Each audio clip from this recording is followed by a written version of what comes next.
Welcome to the Meadowlands Chamber of Commerce Emerging Leaders Podcast, aimed at helping you excel and take your professional career to the next level. Sponsored by Henry Kaminsky Jr. and www.uniquedesigns.net. Now, let's get into today's show. How we doing, everybody, and welcome to another episode of our Emerging Leaders Podcast. My name's Fernando, Mr. FJB on social media, with my main man, great friend, mentor, the brand doctor, Henry, in the building, with some very special guests from a very, very well-known company who's really lasted the test of time, PSE&G. We got Jamar, we got Elise, and they're here to really share some words on their experience on going through that corporate journey, and not only going through it, but really succeeding on it. So Jamar, Elise, welcome. Just take a few minutes to introduce yourself and tell us a little bit about what's on your mind. Thank you, guys. Good morning. My name is Jamar Tyndall. I am the manager for corporate responsibility at PSEG. I've been with the company going on 7 years, and great place to work. Really does a lot for the state. Hopefully you all are happy with your customer service. If not, you could come to me and Elise about that. And we're very happy to be part of the podcast today. Awesome. Hey everyone, this is Elise Mahalik. Like Jamar, I've been at PSE&G for a little over 7 years. I am a process analyst in external affairs, and I'm really excited to be part of the podcast today. Phenomenal. All right, so let's kick it off and let's get into some conversation.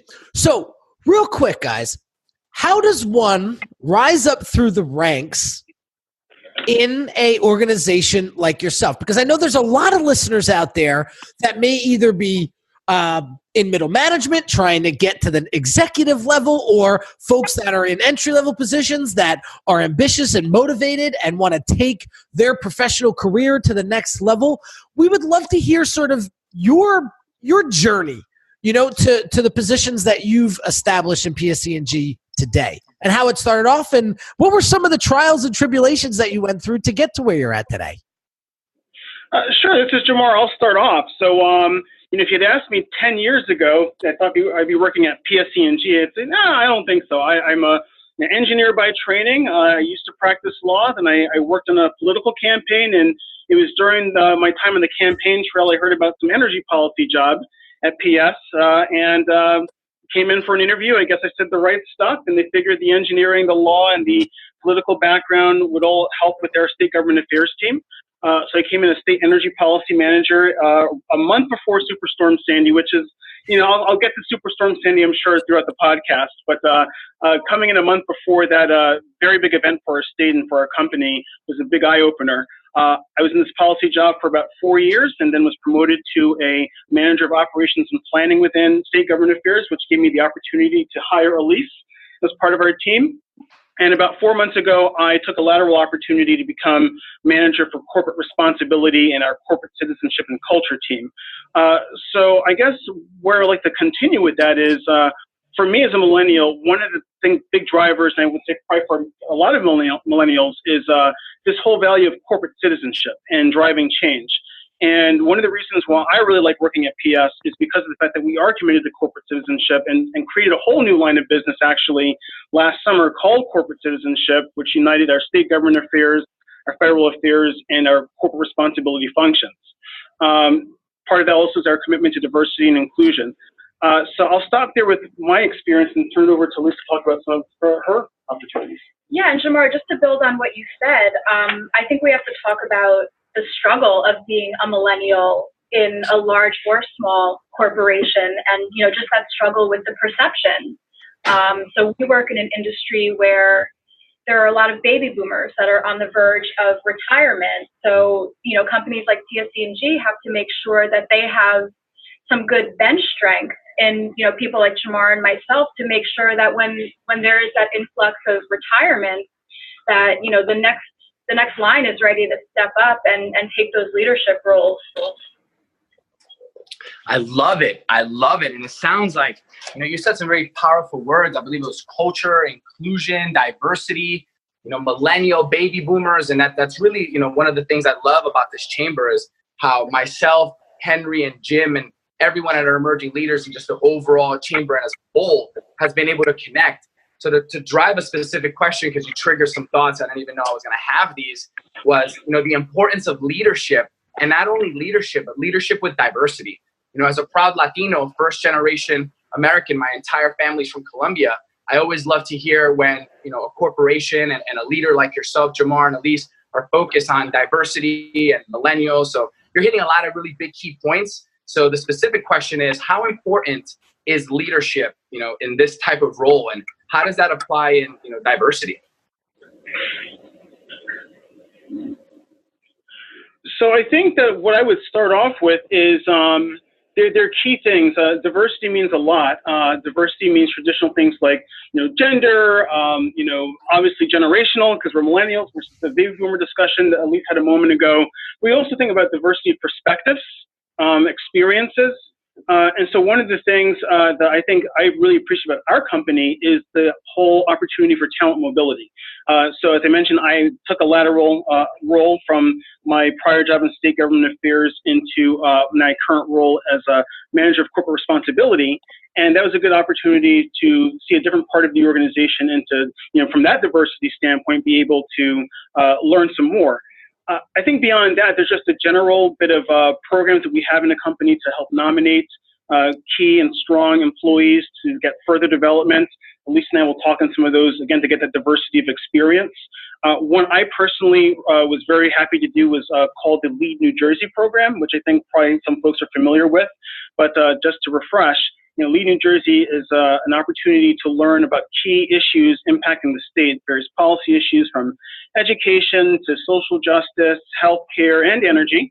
And I had the opportunity to be part of that program in 2014. That really brought my diversity of experience to not only be on energy policy, but also, regional issues, geographic issues, and meeting folks from various industries. Right, and Fernando, here at PSE&G, in terms of diversity, we also have a robust offering of employee business resource groups. So, people like Jamar and myself might be part of a millennial resource group. So not only do we have the opportunity to network with other millennials and have those conversations, but we would also learn things like how to be a millennial in the workplace today and the challenges that I previously mentioned, and how, maybe we would learn some tips for working with the baby boomer population. So there's really a lot of opportunity here to not only find a spot within a group that you belong to, but also to network with other groups and learn from them. All right, so I have to play devil's advocate here. And this conversation's going to get spicy. Okay. Yes, I love spicy. We can handle it. All right, what you got? All right, so couple questions for you, right? I know a lot of folks that are climbing the corporate ladder deal with a couple internal mindset issues and some external issues that may or may not prevent them from climbing that corporate ladder. Now, couple questions. One is, how does one deal with the internal politics of a company of your size? I worked for Hackensack Medical Center for 8 years, and before I became an entrepreneur and started my own business and did my own thing, and there may or may not have been some internal politics going on. So how does one cut through that, right? Number one. Number two is, how does one create massive value to a department, to a business, right? That and not be having the finger pointed at them as a brown noser. Somebody is an overachiever, and they come in and they love to just over deliver on everything that they do for the business or the company or the organization, right? How does one get through that? Well, you're just brown nosing because you want to play the politics and you want to get to the next level. How does one cope with that, and how does one get through all of that mindset stuff and perhaps some reality? I mean, can you share some of that with us? Dude, I'm getting my notebook ready. This is going to be a good one. Jamar, Elise, you're on. So let me jump in and first talk about the internal politics question that you asked. So internal politics is something that is unavoidable, whether you work at a large corporation, whether you're an entrepreneur, you work at a small business. Sure. And I think, coming in as somebody new, it's something that you kind of have to take a step back and observe before you jump into it. I think here I learned that pretty quickly, even just with things like the lingo that's used. A lot of conversations were done in shorthand, and I didn't really know what people were talking about. So until you learn that internal culture, including what the politics is, you have to take that step back and say, okay, let me orient myself to how things work here.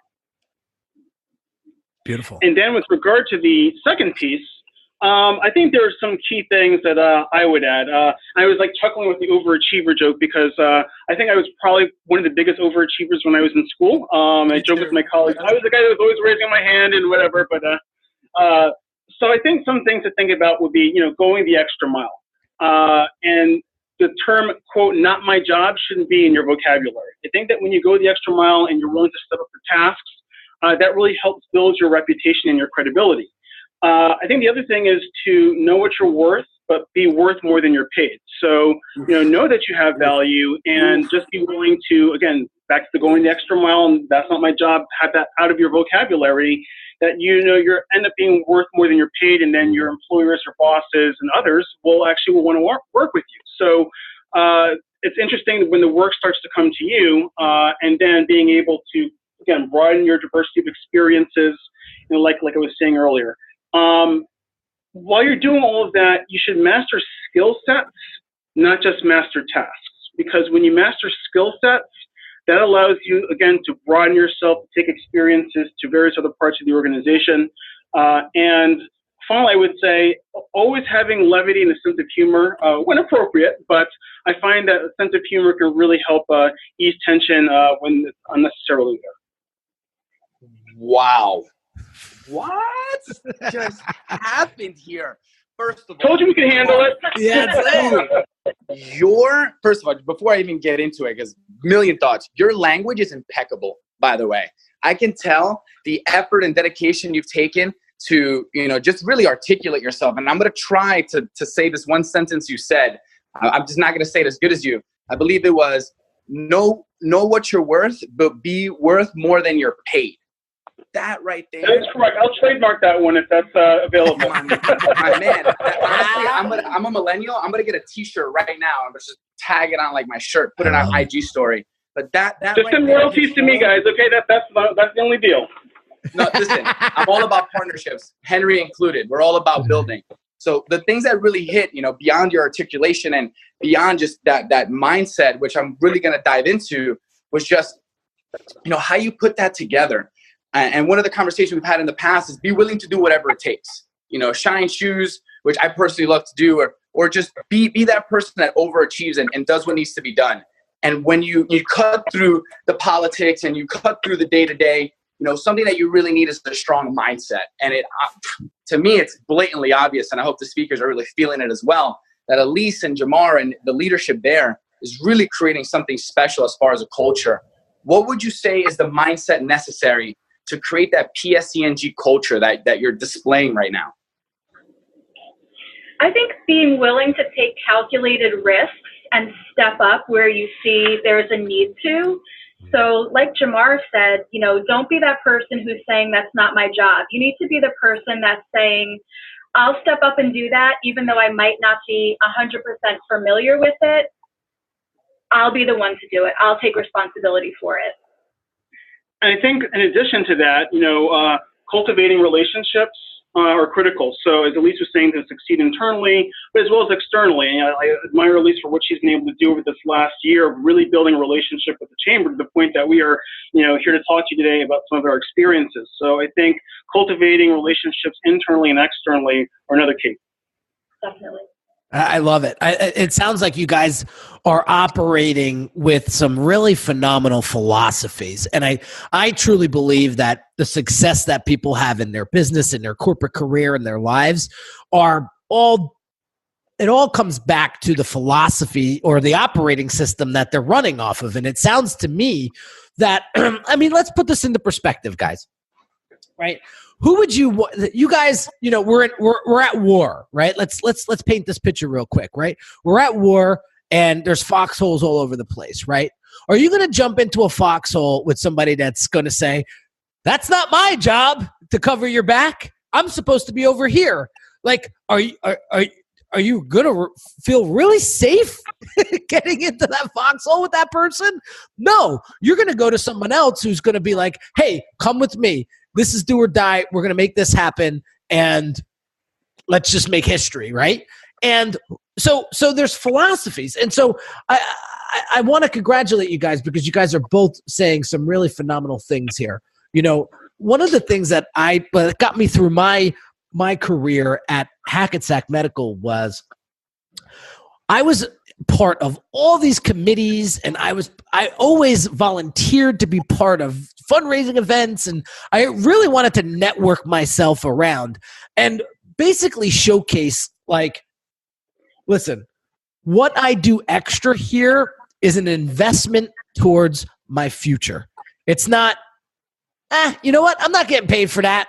Not my problem. That's their problem. See you later. So I always looked at it as it's an investment towards my future. And that got me through the ranks, and it got me to an assistant director position before I left.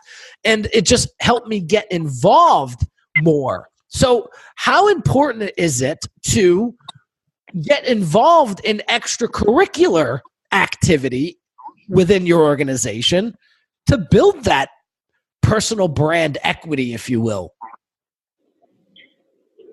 So just by the nature of the roles that Jamar and I have here, we have very external facing roles.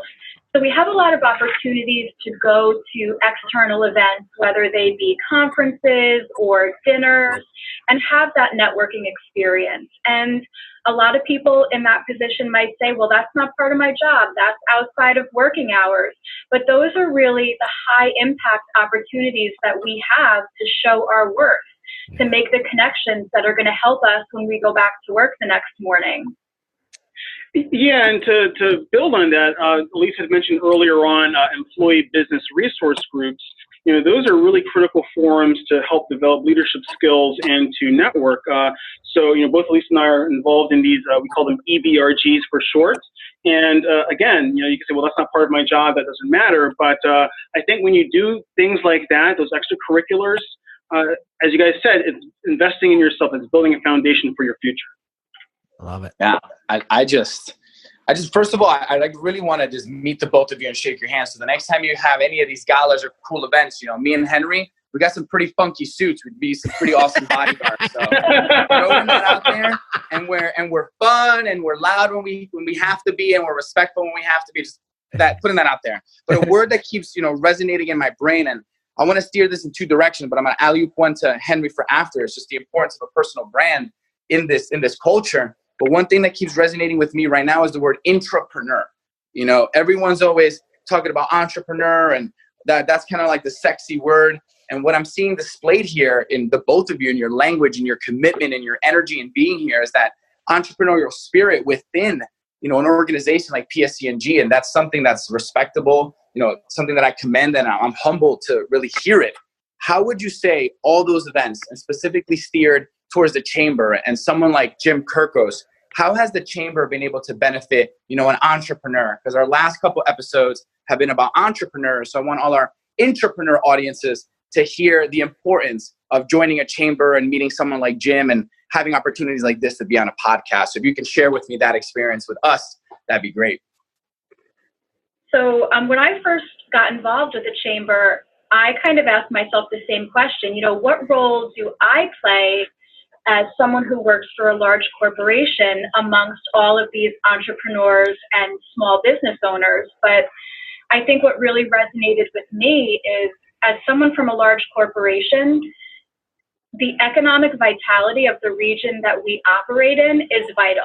And that doesn't mean, PSC&G is economically healthy, but it also means that all of the businesses in our area are economically healthy. So I think getting involved in that environment and that community was really beneficial to me. Beautiful. Jamar, got anything to add to that one, brother? No, besides the fact that Jim Kirkos is awesome. No. I second that. At least said everything. and I want to chime in here for a second and just highlight some of the things that you're saying. What you put into your career is what you're going to get out of your career.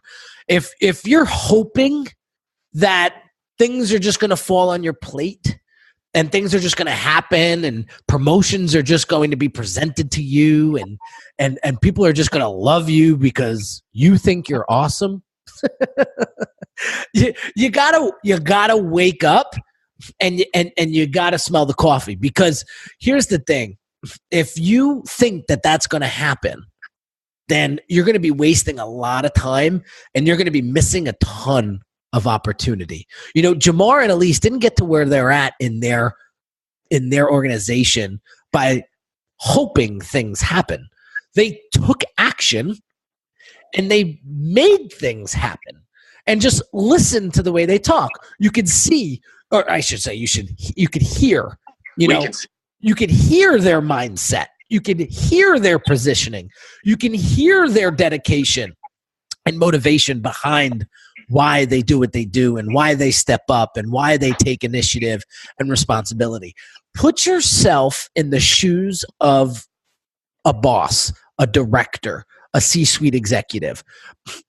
Think about what they're looking for. They're looking for people that are willing to take action. Action takers make things happen. So I see a lot of people doing a lot of talking, but their ambitions don't match their actions. And so when I get into funks here and there, because it does happen, I'm human, I ask myself, are my actions meeting my ambitions? And if the answer is no, then I got some homework to do. I have to reevaluate what it is that I'm doing wrong, or maybe I got out of a habit that I shouldn't have gotten out of, and I got to get back into that habit to get to where I want to be. So just wanted to put that out there. I know I sound like the Grinch today on this episode, but I really want to highlight some of the key points that are true and transparent. I mean, these things happen in our professional careers, and we need to figure out, all right, how do we get through that to take us to the next level? So Fernando, you mentioned actions meeting ambition. Jamar and I are really lucky that PSC&G affords us a lot of those opportunities, but anyone else in the company can, jump on those opportunities as well. But, Jamar and I have been the ones who have said, yeah, we'll go the extra mile. We'll go to that event. We'll go to that meeting. We'll take on that project. So just like you said, the opportunities are there, but if you don't take them, then you're going to be behind the eight ball. Let me ask you a question. Have you ever not taken advantage of an opportunity because you said to yourself, you know what, I just capitalized on the last three. Maybe I'm not going to do this one because I don't want to look like that guy or that gal. Have you ever done that? So I think there's a balance in weighing which opportunities you take that are going to be of high impact and high value. So there have definitely been opportunities that I have passed up on, but it was to capitalize on the high impact opportunities where I felt I could make a big impact. I love it. Yes, and similarly, I think that the mentality of controlling your destiny is critical, being action-oriented, as you guys were saying. But, yeah, there comes a point where bandwidth is reality, and, sometimes you have to say no. But I think that once you have that track record of success and credibility and the action taker, that, people understand that if you're saying no, then you really don't have the bandwidth to do it. So you don't want to crush under the weight of your own success while you're at it. Well said. Yeah, definitely. No. And honestly, Henry, I love it when you act like this. You don't even feel like the Grinch, bro. That smells, looks, and sounds like passion, brother. So keep bringing in that heat. So I'm gonna combine Fernando, ask them the question about how they become better leaders via some not so good experiences. Yeah, that's really like a main topic that we love to really talk about is what we call war stories. You know, it's the hard time, not the things you put on Instagram or the things you walk around when you get home and you're excited to tell your family. Those things that sometimes make you feel the most alone, but that you got to go through to really evolve and become that leader. And if to double up on the question on those war stories, you know, were there any mentors? Because I keep hearing the word relationships. Were there any mentors that helped you through those war stories that, you know, without their guidance, their wisdom, or maybe just that positive affirmation helped you kind of get through that wartime? Sure. So I'll start off with an experience, and I think this actually ties into some of the generational dialogue we've been having throughout the podcast today. So as a millennial, I tend to sometimes like to do things by email and text, perhaps more often than I should. So there was a time some years back where I had to prepare for one of our events, and the subject matter expert was actually right down the hall from me. Had never met her before. And instead of me taking the effort of walking down the hall, introducing myself and saying hello, I sent her an email requesting something. She comes down the hall, introduces herself, and, you know, it was a good generational moment between a boomer and a millennial to say, yeah, you could have just, you know, come down the hall, say hello. And now we have a fantastic relationship. We're great friends. You know, we help each other out. But that was something that could have potentially gone south if, you know, my colleague wasn't as kind and forgiving to understand that I was just being a millennial from that standpoint. So I learned from that point on when it's appropriate to really do, you know, that in-person touch versus, you know, appropriately communicating through electronic means. And that's the perfect cross-section between technology and the age gap in the workplace or something like that. And, you know, trying to navigate what the culture is where you work. So even though Jamar was in close proximity to this person, he didn't know her. So, you know, he chose the technological outreach, but, you know, lessons learned and just apply what you know as you go. Yep. I love it. I love it. I love it. And it's so funny because I experienced that too. Like, why can't you just pick up the phone? Or why can't you answer my phone call? Or why can't you just come down here and tell me? You know, and it's funny. It's that generational gap. But I feel like that's starting to align a little bit. I feel like the boomers are starting to have this mentality. Listen, if I can't beat them, I'll join them. Because we're supporting them. right. I mean, there's no other choice, and I mean that's how technology is moving, and that's how quickly things are evolving. So it's very, very important that we adjust and we empathize, and, you know, we take into consideration generational gaps. And I feel like that's what has gotten you guys to the level of success that you guys have achieved inside of your organization. And I think it's going to help you extend and excel even further. So as we sort of turn the corner here and sort of wrap things up, and I'll let each of you go at individual times, but what would you say the top 3 things any professional should be incorporating in their career in order to excel professionally and get to the next level? I would say cultivate your brand. I would say cultivate relationships. And something that Elise said earlier, be willing to take risks. How about you, Elise? So for me, I would say flexibility is key. Be able to wear a lot of different hats. Dedication to whatever you're currently working on. And the third one, I think, is know your limit and know where you're going to be able to provide value and where you can't. Keyword after keyword after keyword after, like, what is going on, man? It's like we scripted it or something. Oh, I love it. Absolutely fabulous. Two that you really hit was brand and relationships, you know, and that's something that all 4 of us here share. That's something all our listeners share. And more important, that's what all our guests at our event coming up in May share. So we're on this podcast to be able to communicate with amazing humans like yourself and connect through Jim's network and Henry's network and my network. So brands and relationships, something that just really, fuels us. And we're going to be having an event coming up right after the Bergen Business Expo that we'd love for you to be there, because our guests and our listeners, I'm sure, would love to shake your hand and be like, dude and dudettes, how did you do it? I love the podcast, and I got to figure it out. So I'm going to let my man Henry take it home, let you know the details, because I always forget, because I'm a millennial and I know it's in May and it's in my calendar, but Henry has it written down because he's way more organized. So I'll let you take it home, bro. I love it. I love it. Well, guys, first and foremost, Jamar and Elise, thank you so much for coming on the show today. You dropped some amazing wisdom and insight for those folks that are climbing the corporate ladder. And I feel like your experience is going to leave an impact on them. And so I want to say thank you for taking the time today for being part of this show. Our pleasure. Thank you so much for including us. Absolutely. So real quick, guys, some housekeeping stuff before we wrap up.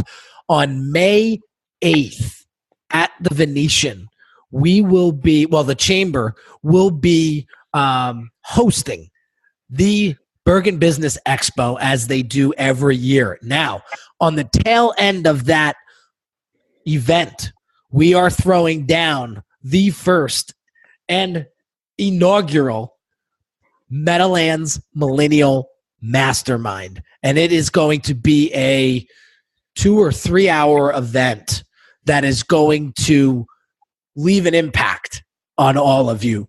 And it's really going to help you build a personal brand, whether you're an entrepreneur or whether you are a corporate professional climbing up the ranks.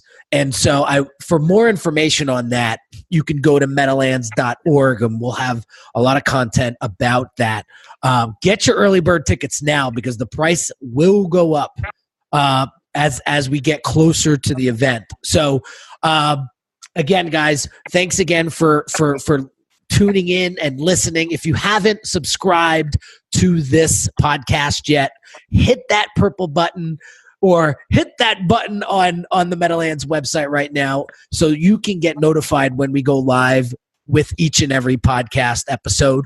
If you haven't written a quick little review about the podcast yet, I invite you to do that, and thank you in advance for doing that, because that is the fuel that lights this fire inside of this organization and gets us motivated and amped up to deliver you this podcast. So without further ado, guys, hope you got some value out of this, and we will catch you on the next episode. Take care. Peace out, BAMs. You've been listening to the Meadowlands Chamber of Commerce Emerging Leaders Podcast, sponsored by Henry Kaminsky Jr. and www.uniquedesigns.net. Don't forget to subscribe and stay connected with us by visiting www.meadowlands.org.